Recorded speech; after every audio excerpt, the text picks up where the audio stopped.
Hello and welcome back. Brian here, and in today's video I'm finishing up the construction of my A10 Warthog. Here I'm working on the landing gear, but we're also going to install the engine nacelles, the pylons, and we're going to be testing a clear coat polyurethane mix I've been working on, and also get the canopies installed. Basically everything but the water slide decals, but that'll be another video.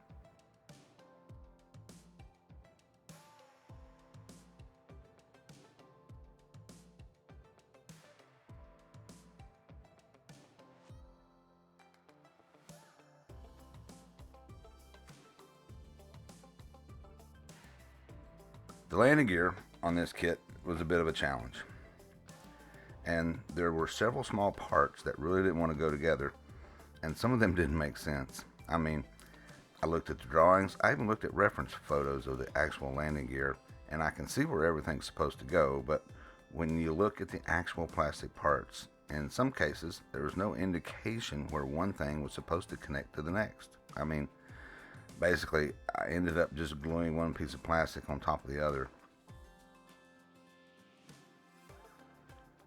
I will definitely be researching and studying up my skill level when it comes to modifying these kits to look more realistic.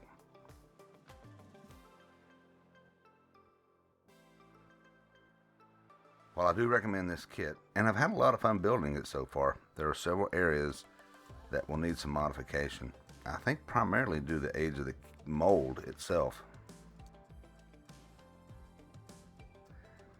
I found a date stamp in the plastic indicating that the mold was from 1986, and this particular kit was copyrighted in 2021, indicating it had been in use for 35 years. So it's no wonder some of the small details have been lost.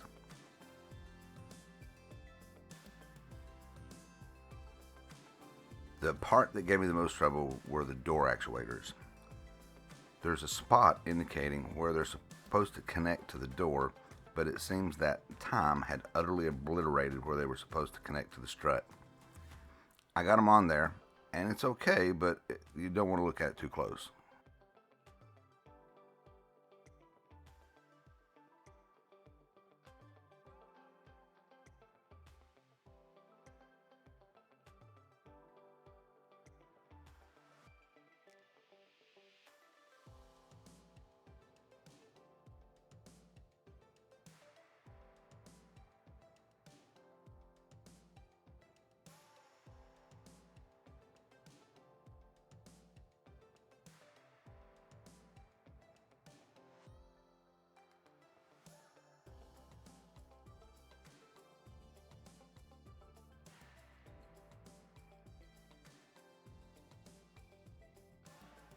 I finished up some of the smaller parts with that red tube of Tester's plastic cement.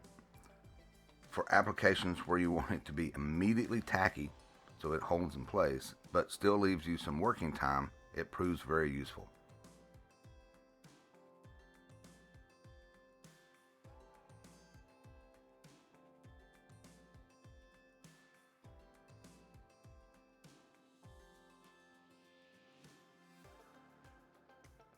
While letting the glue set up, I cut the pylons off the sprue and got them ready for paint.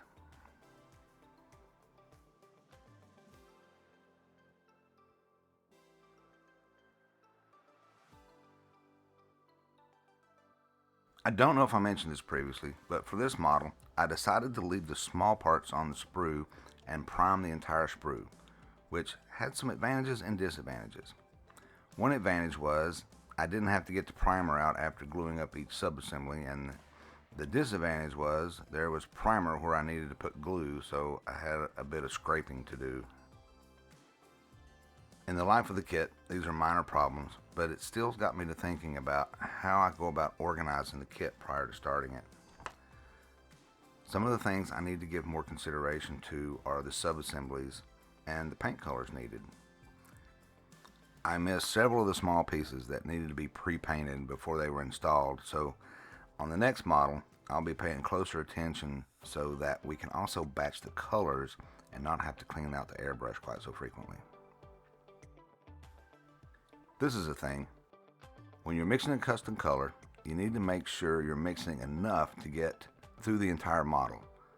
So you'll probably want to make a fair amount more than you think you'll need, because I came very close to running out. And let me tell you, trying to recreate a custom color that you did by eyeball is darn near impossible. I can see a use case for having a precision scale in your modeling toolkit so that you can very precisely create a custom color, documenting the weights of the paint so you can go back later and recreate it if needed.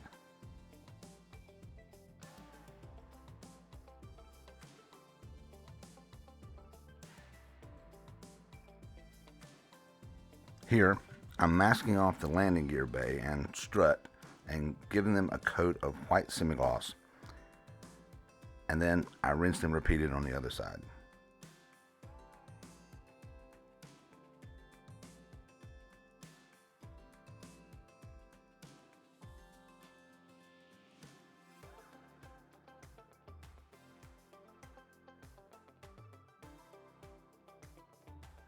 Also, I'm sorry, I owe you a bit of an apology. If you've noticed, the front landing gear is suddenly in place because I screwed up and didn't turn the camera on for that section. That said, my filming technique's getting better. While it's still not perfect, I seem to be doing less of the work off the bottom of the screen. I mean, these kits are fun and it's easy to get lost in the moment and forget there's a camera rolling. In fact, if you enjoy watching as much as I enjoy building, I would appreciate it if you consider subscribing. It really does help YouTube show my content to other like-minded individuals such as yourself.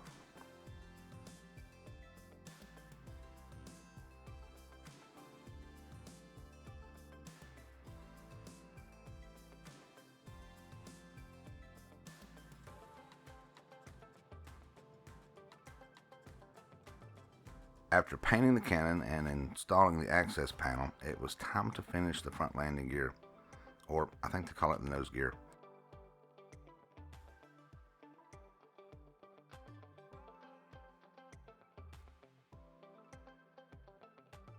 I didn't mess around as much with this one and got out the CA glue, and I'm getting more comfortable using it in certain situations, although I'm still hesitant because of the potential for it to fog the parts.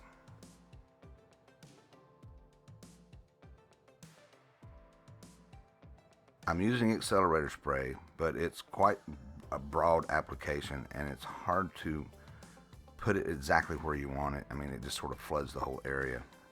Just as I said that, I've got an idea on how to fix that, and if it works, I'll tell you about it later.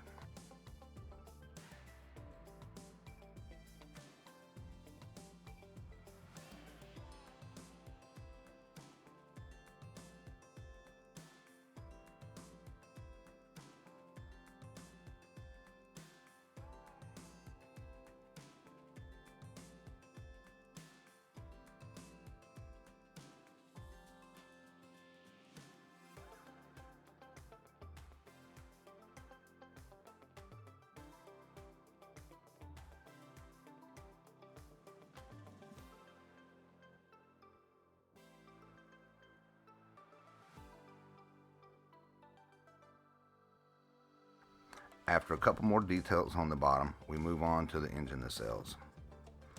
I'm using the Testor's plastic cement again for its longer working time, but as you can see, the gaps between the parts are ginormous. There are several areas on this model I'm going to have to come back and fix later, and this will be the first one.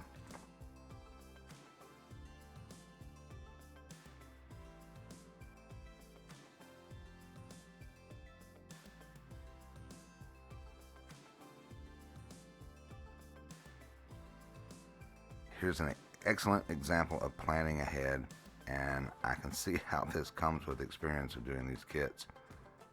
In hindsight, I should have installed the pylons prior to priming and painting the wings.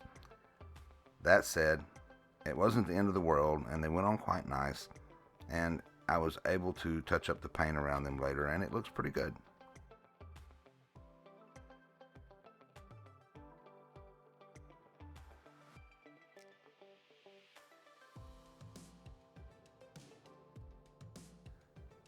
One thing to keep in mind, if you're going to build this kit, Each of the pylons has a very specific placement on the wing, so pay attention to the numbers and make certain to put them in the right place, or the angle that matches the bottom of the wing won't match up and it'll look crooked.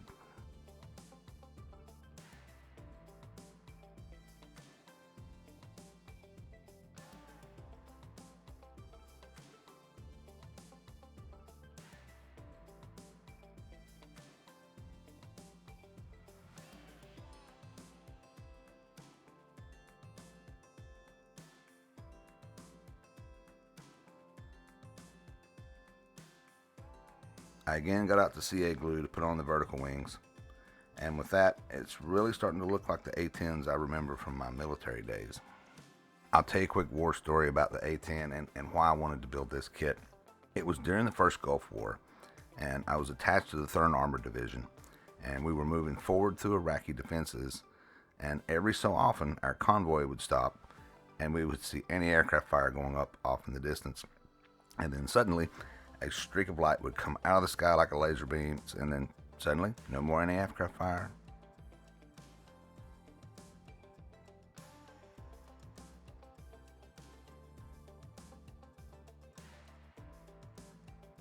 With everything but the canopies done, it was time to put a clear coat of polyurethane on, and I considered using the Pledge floor polish for this, but I'm really not happy with the finish you get when you use it, especially if you're not going to coat it with anything else after that. So I was messing around with some different options, and I came up with Deco Art's Duraclear Gloss Finish polyurethane. Straight out of the bottle, this stuff is way too thick to use and you need to thin it. But even though it's water-based, when it was thinned down with regular water-based thinner, it was runny and would streak and not go on smooth. And isopropyl alcohol, I thought, would work, but it caused it to coagulate into lumps. So I thought I would try ethanol. Although they have similar properties, they are chemically quite different. So I picked up a small bottle of Everclear. Yep, PGA, pure grain alcohol. The mix I found that worked was a 50-50 blend of Duraclear with 95% ethanol, and then a little bit of my Airbrush thinner on top of that just to help it flow. I plan on doing a video on what I've learned about building models so far, and I'll include that when I do. I then put a couple quick coats on the canopies, and then that was it for the clear coat finish. Unmasking the canopies went okay for the large one, but the smaller one didn't come out as expected. It seems the paint layer was not well attached to the plastic, and the masking pulled it off in a couple of places. It doesn't look horrible, so I should be able to touch it up just fine before installing it, but I would have liked that to work.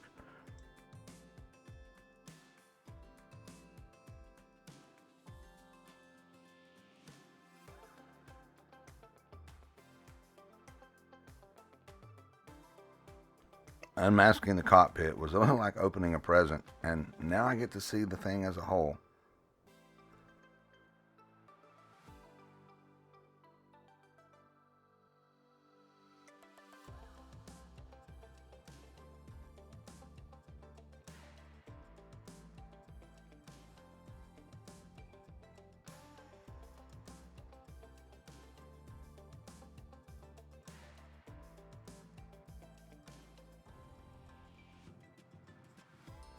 There are a couple of final details to paint, and then we'll be able to get the canopies on the aircraft.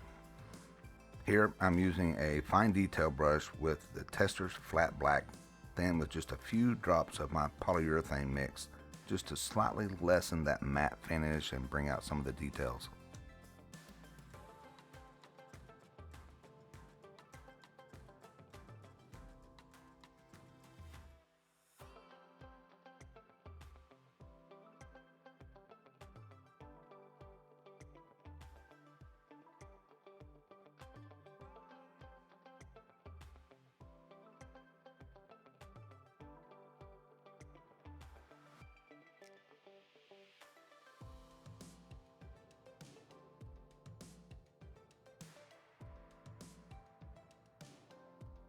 The glue I used on the canopy was Zap Canopy Glue Formula 560. Now I can say I really like this stuff. It was much thinner than the Tester's canopy glue I'd used on the Bug, and it went on way easier.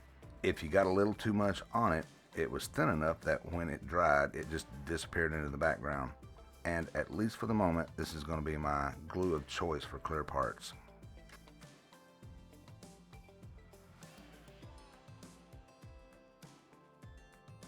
The actual mounting and gluing of the canopy was very fiddly. It did not want to go into place, and I had to file off a lot of plastic in some places to get it to fit the hole, so it was a little boogered up right there. That's another one of those places I'll be coming back to fix later. The windscreen went on like a charm, even though I did use way too much glue on one side, and it just disappeared and you couldn't tell it was even there.